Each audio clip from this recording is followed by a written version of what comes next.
bayangan tantangan ekonomi kita di 2025. Kalau kita lihat di triwulan 3 itu pertumbuhan ekonomi Sumatera Barat kan 4,3, menurun. Sebelumnya di triwulan kedua 4,7. Kita tidak boleh tahu, saya jawab dengan jujur ya. Tadi sudah disinggung oleh Maite, PPN ini akan memperberat kehidupan masyarakat. Bahwa dilihat dari tatanan pengusaha-pengusaha, itu harga-harga apapun komoditas itu pasti naik. Ya kan? Akibat itu daya beli masyarakat makin menurun.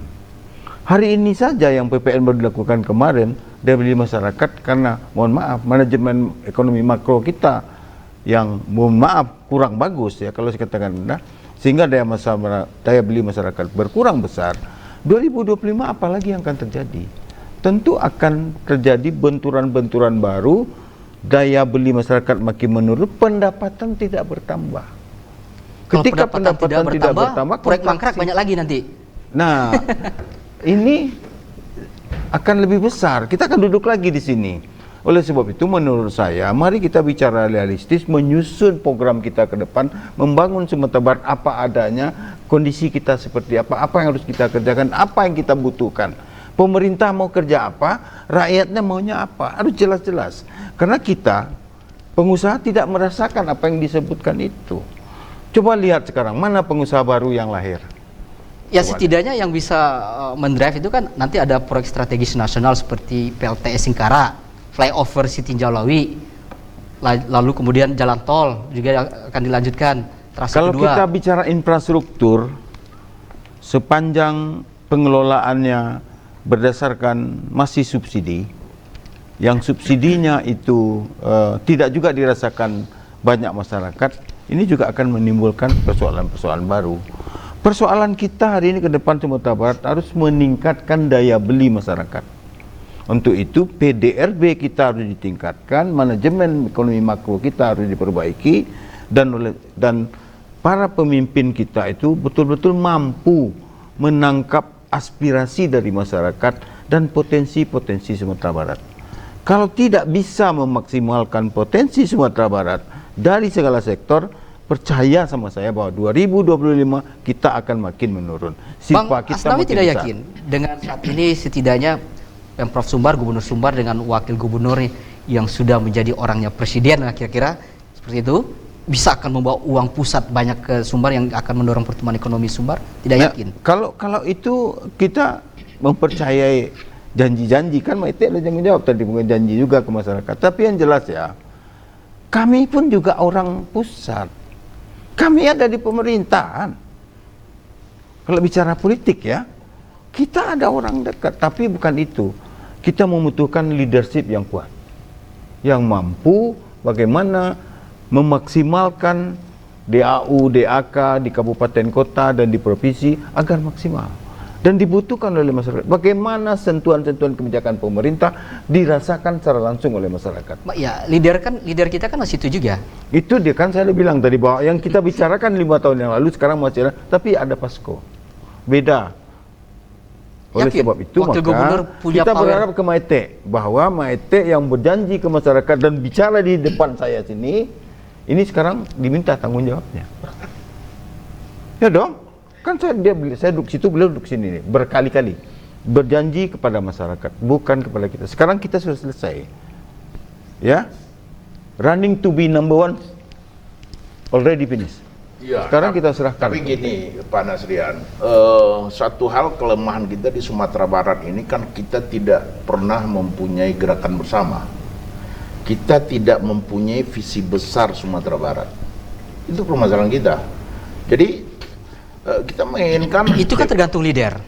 No. Ini kemauan kesadaran diri dari masing-masing yang mempunyai mempunyai amanah dari masyarakat. Anggota DPRD, anggota DPR RI, gubernur, wali kota, bupati, rembuk lah gitu. Ini 5 tahun ini Sumbar ini mau diapakan gitu. Itu rembuk bersama, bikin visi besar tentang Sumatera Barat. Ini 1 tahun ini kita selesaikan ini nih, clear satu gitu. Nggak usah banyak-banyak program ini kan kita ikut ya. Ada satu program yang harus 2005 ini menjadi multiplier efek sangat saya besar. sangat yakin anggota DPRD itu pun dia mau. Kalau kita betul-betul mempunyai mimpi besar gitu. Misal kita mau ini selesaikan stadion Sigabu misal ya. Nah ini berapa orang dari Padang Pariaman nih? Padang Pariaman ini ada 10 orang anggota dewan dapil berapa tuh di situ. Yuk kita sama-sama beresin.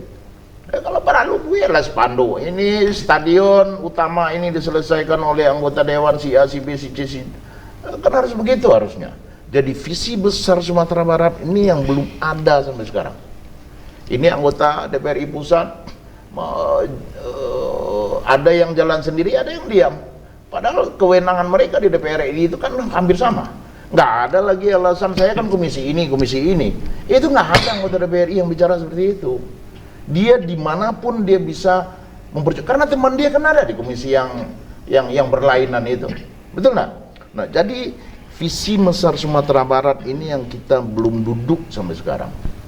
Iya, Nah, bukankah sosok gubernur seharusnya yang mendudukkan itu, yang mengajak orang, merangkul orang semuanya, DPR RI kita, DPD kita. Nah, kenapa saya seluruh kepala optimis daerah sekarang? Karena memang sekarang ini hal-hal sekat-sekat itu nggak ada lagi. Dulu memang saya merasakan itu. ada sekat. Ada sekat itu, sulit. Nah, itu yang saya bilang. Saya datang ke rumah dinas Pak Supardi, rayu-rayu, kita bikin grand design Sumatera Barat ini. Ya, beberapa accessibility jalan yang dibangun baru pasti mendatangkan investasi. Misalnya ini Talang Babungo kita minta akses jalan waktu itu sampai ke Kiliran Jauh supaya orang dari Jambi itu masuk ke Sumatera Barat. Nah, kiri kanan jalan itu bagi yang tidak HL itu akan tumbuh investasi di situ. But Sumatera Barat ini kita kampung kita ini landscaping, Pak Nasrian. Kemanapun jalan baru dibuat, dia akan menimbulkan daya tarik tersendiri, Pak U. Baik, Ya? tahan dulu. Nah, Bang, saya mau ke Mas Nawi konfirmasi sebagai orang politik. Apakah memang yang menghambat itu karena kuatnya ego sentris dari masing-masing Itu rahasia umum partai, kok, bahwa kepala selama daerah ini yang Bang Zul benderanya tahu lah. berbeda-beda? Ya. Memang selama ini eksklusif. Itu tidak bisa kita nafikan itu. Oleh sebab ini kan sekarang sudah bersama-sama Fasko. Ya kan? Sudah dekat dengan Pak Prabowo. Dengan Bupati Wali Kota juga Bupati sudah juga sama-sama sama-sama. teman. Hambatannya sekarang. di mana? Hambatannya di pucuk gubernurnya atau di kepala daerah wali Ya kota? tentu Bupati kalau wali kita kota berbicara sebenarnya? daerah provinsi berkuasa itu Pak Gubernur. Kalau masih eksklusifisme dikedepankan, kita akan makin seperti ini. Saya buka bicara tentang melibatkan Pak Udan itu tujuannya itu. Jangan lagi eksklusif, bukalah diri, bicaralah. 5 tahun terakhir saya ribut, tak pernah ada kopi morning. Tak pernah. Bang Asnawi mungkin yang nggak diajak, nggak? Tak pernah. Itu kan indikator Saya aja nggak berkolaborasi. pernah kopi morning apalagi mau. Itu indikator tidak mau berkolaborasi. Mendengar kalau pemimpin itu, mohon maaf, kita kan tidak pemimpin, kita kan rakyat biasa. Pemimpin itu mendengar dan mengurus. Di Sumatera Barat itu pemimpin ini mama. Ketika sudah menjadi gubernur, sering saya sampaikan di depan Bang Zul, sudah menjadi milik rakyat, tidak milik politik. Kalau masih milik politik, selesai. Oke, kita dengar dulu postur APBD 2025 kita seperti apa nih dalam hal alokasi anggarannya. 2005 saya contekan dulu ya. Kemana prioritas kita? Untuk provinsi di 2025 kita di angka